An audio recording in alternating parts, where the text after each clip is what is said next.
ભુજ ખાતે આમ આદમી પાર્ટી દ્વારા જિલ્લા શિક્ષણ અધિકારી સાહેબ ઉચ્ચ માધ્યમિક અને પ્રાથમિકને આવેદનપત્ર આપવામાં આવ્યું હતું અને શિક્ષણ વિભાગ મુદ્દે બંને શાખામાં રજૂઆત કરવામાં આવી હતી, જે અગાઉ સરકાર દ્વારા નવી શિક્ષણ ભરતીની જાહેરાત કરવામાં આવી હતી। તો 4100 થી 4300 જે હાલમાં જે નવી ભરતી થવા જઈ રહી છે, તો હવે શિક્ષણ ભરતી કચ્છ બહારના લોકોની જે થઈ રહી છે, તો આમ આદમી પાર્ટીની એવી માંગ છે કે જે કચ્છના સ્થાનિક લોકો છે એની શિક્ષણ ખાતામાં ભરતી કરવામાં અને કચ્છનું શિક્ષણ મજબૂત થાય એવી માંગ સાથે આમ આદમી પાર્ટી દ્વારા આવેદનપત્ર આપવામાં આવ્યું હતું અને આમ આદમી પાર્ટીના કાર્યકર્તાઓ બહોળી સંખ્યામાં હાજર રહ્યા હતા।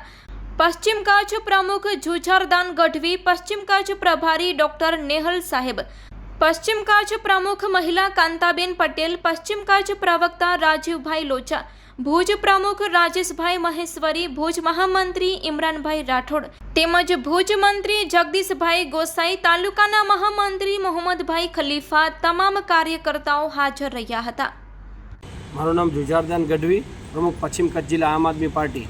આજે 21 તારીખના આમ આદમી પાર્ટી તરફથી શિક્ષણ અધિકારી શ્રી ભુજ કચ્છને એક રજૂઆત કરવામાં આવી કે અગાઉ અહીંયા પ્રજાના પ્રતિનિધિઓ દ્વારા પણ રજૂઆત કરવામાં આવી હતી કે કચ્છની અંદર જે શિક્ષણ આપણું કમજોર છે એને મજબૂત કરવા માટે કચ્છના લોકલ શિક્ષકોની ભરતી કરવામાં આવે, આવી રજૂઆતની સરકારે પણ ખાતરી આપી હતી અને ન્યૂઝપેપરમાં પ્રકાશિત પણ થયું હતું, છતાં એવું કરવામાં આવ્યું નથી। અને હાલમાં જે 4100 કે 4300ની જે ભરતી થવા જઈ રહી છે તેની અંદર માત્ર એવું કહેવામાં આવ્યું છે કે જે શિક્ષકો ભરતી કરશે એને બોન્ડ તરીકે કે અહીંયા જ રિટાયર થવું, પણ શિક્ષક કચ્છી હોવા જોઈએ અને કચ્છીઓની ભરતી થાય એવું થવા નથી જઈ રહ્યું। જેના માટે કરી અને અમે આજે આવેદનપત્ર આપી અને શિક્ષણ અધિકારી સાહેબશ્રીને રજૂઆત કરી કે અહીં જે પણ ભરતી થાય એની અંદર કચ્છીઓને પ્રાથમિકતા આપવામાં આવે, જેનાથી કચ્છનું શિક્ષણ સ્તર ઉપર આવે, એના માટે અમારી રજૂઆત હતી। અસ્તુ, જય હિન્દ, જય ભારત।